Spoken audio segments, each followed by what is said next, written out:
of the day, and that is Meru Miller, is currently the Secretary of Rural Institute for Community Education.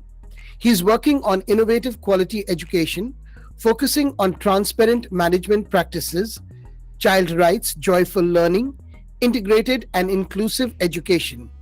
He has experience for more than 50 years in working for the development of children with special reference to children protection, prevention of abuse and penalization. He has organized national and international workshops on prevention of child abuse and child trafficking. His session topic, Teacher Empowerment. I welcome you, Melissa, and the stage is all yours. Okay. Thank you so much for providing this opportunity to share my ideas. And Dr. Abdullah Rashid has already covered what I'm planning to do. But I will go a little more deeper into it, how to make it more practical in this classroom level. So I would like to speak on empowering teachers. If you happen to see the report, annual report of UNICEF on Indian education system, No Teacher, No Class in 2021 report, you would see the entire report is worried about the quality of the teachers. Dr. Abdullah has very widely covered the need for continuous professional development. So how we can do this in the continuous professional development? So first one point I would like to impress, the teachers should be provided with ongoing professional development opportunities. The schools must see that their teachers are continuously availing the opportunities provided by the school management so that they can enhance their learning and teaching skills. A teacher should be the first learner, as Dr. Abdullah was already mentioned, and unless the teacher is continuously learning, it will be difficult for them to deliver. The challenges before the teachers in the classroom is, I would like to humbly put it, that the children are more technologically advanced than the teachers. I have put something in my school. In the entrance, I have put, for anybody to understand, including the parents, 21st century children are taught by 20th century teachers in a 19th century classroom design in 18th century content. I'm really worried. This is not my quote. Somebody has quoted it. I modified it and I presented it. I have put it in front, the big one. Today, our teachers need continuous professional development and they have to be far ahead of the learners. Last week, a teacher of our school sent me a message saying that, sir, I have given an assignment to 9th standard children. 2 children have used ChatGPT and they have answered, they have sent the assignment. I knew it is from ChatGPT. You know what I have said? I have said, oh my God, you lost the job. That is how now things are happening. Children are far, far ahead. Many of you definitely know that the children of today are calling themselves as Gen Zs. And people like Mr. Charles, probably you are the millennials. And I'm above 75. I'm called super boomer. I should keep quiet. I'm not fit to educate the children here. I will bring all old models into this. Dr. Abdullah has also mentioned about the industrial revolutions. The 4th industrial revolution. The schools are made on the industrial model. Mass production. This is the only, we covered, everybody covered. All of us know how our British system came in. Everybody should speak the same language. Everybody should dress up the same way. Everybody should go to the class. Everybody should like this. You go to all over the world and you see wherever British colonization was there, everything is exactly like this. But that has to go. In the 21st century, that has to go. If that has to go, the school managements should provide opportunities for the teachers to enhance their learning capacity, to keep up with the new teaching methodologies and the technology empowerment of the teachers. It is very crucial to give teachers the necessary training and support to improve their classrooms and teaching practice. How would we do this? The school management should understand, the school management should have the capacity to help the teachers to come. This is point number one. The point number two is, if you train the professional teachers like this, then autonomy in the curriculum designed by the teachers should be given.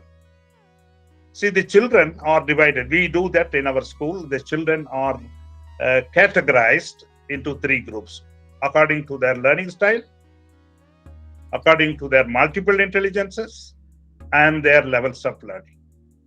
So the children learn more than one method of learning.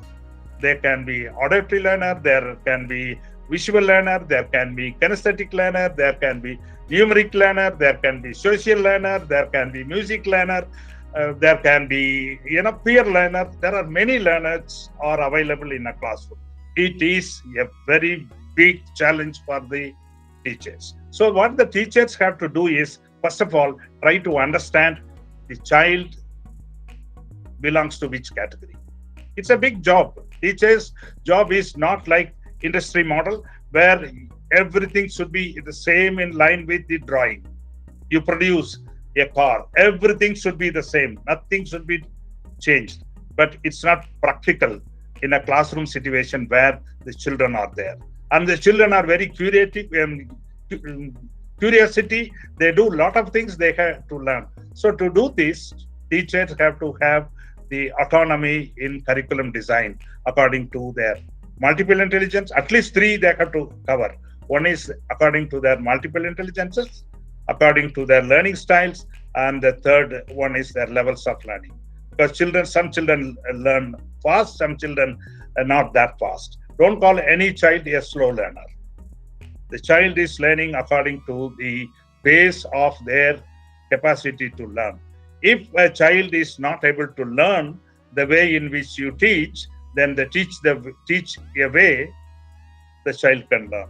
This is very important. So to do this, the teachers have to have autonomy in the classroom curriculum design. This should be followed by the school management. The third point which I would like to say is collaborative learning, which of course all of us know. The National Education Policy has come up with this, encouraging teachers to work collaboratively with their colleagues, which can lead to an exchange of ideas and practices of not with one subject, it's a cross curriculum. Integrated interdisciplinary curriculum design is a need of the hour by the teachers. So that if you have to do that, then teachers have to enhance their skills and knowledge. It can also create a supportive community of teachers that can work together to improve the education system. The new education policy in India is bringing a system called cluster school facilities. I mean, you don't need to compete with the other schools. Every school is unique. I always tell my people, we are not competing with ours. My uniqueness is something different. What I have written also in the teachers' room is what we teach is mandated by government, which we call it curriculum. But how we teach is our uniqueness. It's not the uniqueness of the school, it's uniqueness of the teacher. It's not the uniqueness, it is the uniqueness of the children. I learn a lot of things from my children, and I have to learn how the children learn. Then I have to help the children to learn. And we used to call teachers in different names. We call them teachers, we call them facilitators, we call them friends, we call them enablers, they're whatnot. But whatever it is, co-learner, many ways we call them. But it is important that collaborative learning is very, very important. Not only collaborative among the teachers, but also collaborative learning with the children. Now ChatGPT has come. Children are sending their assignments through ChatGPT. So we have to now empower teachers how to handle this situation.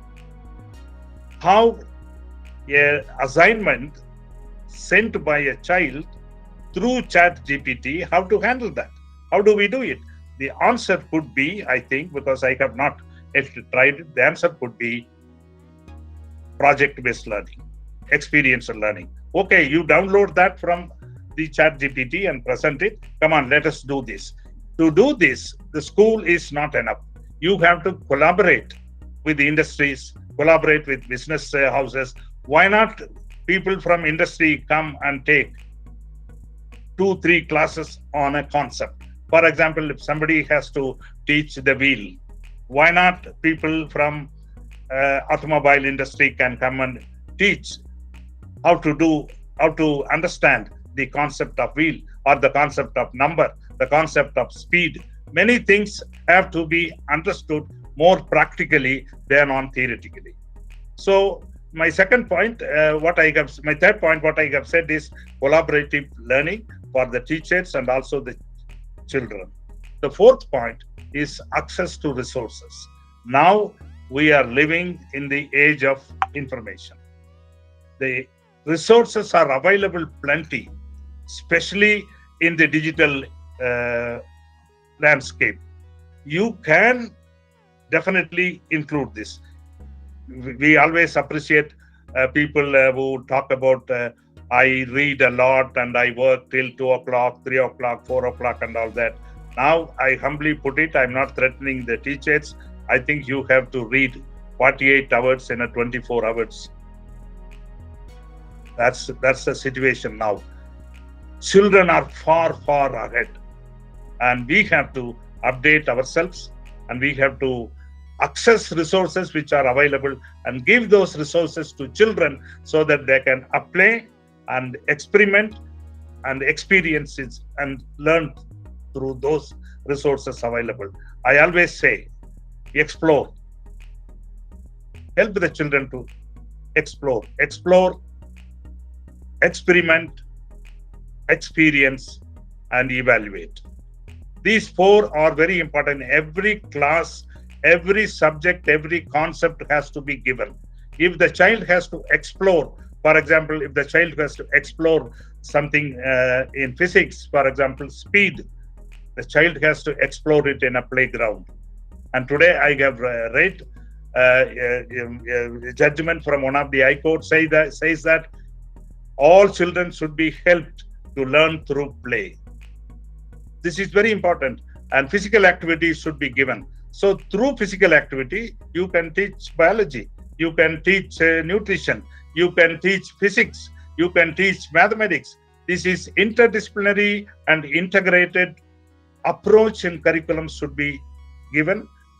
That is the way you empower your teachers and let them access the resources available. Plenty of resources are available now, and how to integrate interdisciplinary and inter-subject learning outcomes. This is very, very important. The last point which I would like to say, that teachers are to be recognized and they are to be appreciated. I keep saying many times in our school, the government used to conduct training programs for government teachers and also for other officers. When are our teachers going to sign in green ink? All teachers in India are to be declared as gazetted officers, and they should be the first citizens of this country, and respect the teachers and give them the recognition and appreciate the children. It's not one award during Republic Day or an Independence Day by the president, by the governor, by his chief minister or somebody. I think appreciation should be there. They should be well paid. That's very important. The government, who should pay for the cost of education? I always argue, who should pay for the cost of education? The student, the parent, the government, the employer, who should pay? But somehow we have to come to some conclusion and find out whoever is paying, the teachers are to be paid very well to meet their personal expenses. And recognition, respect is most important. The teachers should be recognized and appreciated for their hard work and dedication, especially now. Whatever they have learned has gone. They are 20th century teachers, and they have to teach 21st century children, and they have to learn, relearn. That's very important for the teachers to do this. How are we going to empower our teachers?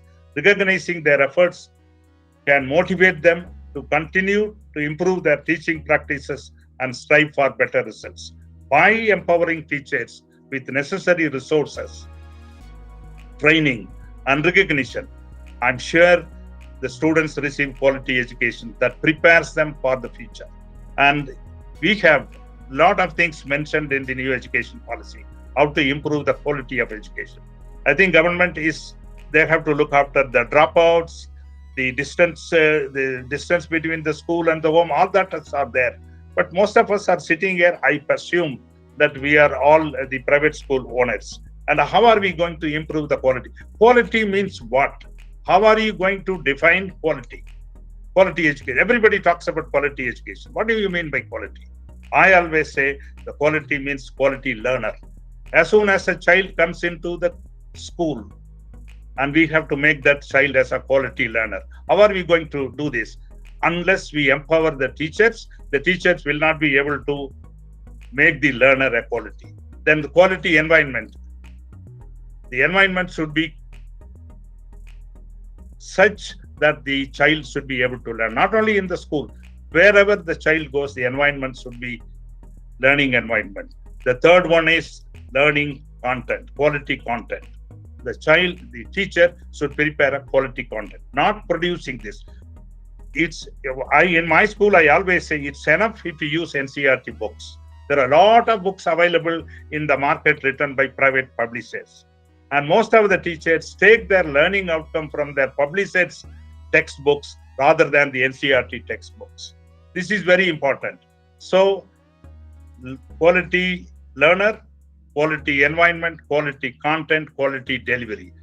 We should empower the teachers to deliver their instructions in the class in a quality manner so that the quality learner receives a quality education. The other one is quality outcome. If you deliver a quality content, if you deliver, your deliverance is quality, then the child receives quality outcome. Then the last one, quality assessment. The examination system should go. Anyway, NEP at 20 is saying that 10th grade exams will go and only 12th grade. And NEP also slowly the affiliation process will slowly go. All that should go. Education should be open. Acquiring competencies, acquiring skills should be open to anybody. Why you say that you should study this? The streams have already gone. There are a lot of things are happening in India. For all that, the management of the schools and people like you, teacher education, should come up with concrete, practical solutions at the classroom level for the teachers. Unless that happens, it will be very, very difficult to produce quality learner, and our education system will continue to do this. Because 1986 National Education Policy said most of the learners should get most of the competencies at mastery level. Is that happened? It has not happened. So now we are in the new era. A new education policy has come into. Dr. Rashid was saying we are in the 4th industrial revolution. I would say that we are in the 5th industrial revolution. I think we must change. Slowly, I'm whispering into the ears of the teachers. Please change, unless you will be changed. Children will come. There is something in industry now, it's coming, reverse mentoring. The juniors are mentoring the seniors. I think now it has happened. The students are mentoring the teachers. And by looking at the name, Rural Institute for Community Education, I mean, probably you think that I'm sitting in a rural area. I'm sitting in a rural area. It's a place called Hosur. I think all industrial, this is one of the fastest growing cities in the world. And all industrial people are there. I'm also the member of the Industrial Association. Because school, I want to first of all attach the school with an industry. But I'm not a mass producer. I'm producing every single product differently. Every single parent, every single child is a unique. All these things can happen only when you empower the teachers. Appreciate and respect the teachers and help them to produce a quality learner first. The quality learner only can get a quality education. This is what I would like to say. I thank Mr. Charles and also Mr. Tipinkar for giving me this opportunity to share. I'm little different in many ways. Mr. Tipinkar also visited our school and he has seen and he talked to the children, and that's what we have to do. And I repeat what the quote is: 21st century children are taught by 20th century teachers in a 19th century classroom design in an 18th century curriculum content. That should change. If that has to change, all our teachers are to be empowered. This is from management side, but into the ears of the teachers, my dear teachers, you have to, as Dr. Rashid has said, you have to be a lifelong learner. Old things have to go, new things have to come. Unless you change, you will be changed. It's a very hard statement, but what to do? Children will change us. I'm an old man. Even my grandchildren tell me that, please, you're a boomer, can you please sit and we will do whatever we want to do. And they are not wrong at all. I have noticed that they are not wrong at all. You millennials and you boomers have to change, and you have to accept the Gen Zs, so that they will be able to do that. Their future is completely different. I have put in my website, what I have done is, present is confusion. The future is uncertain. How are we going to help the children to learn? That is where the teacher empowerment is very, very important. Thank you so much, Mr. Charles.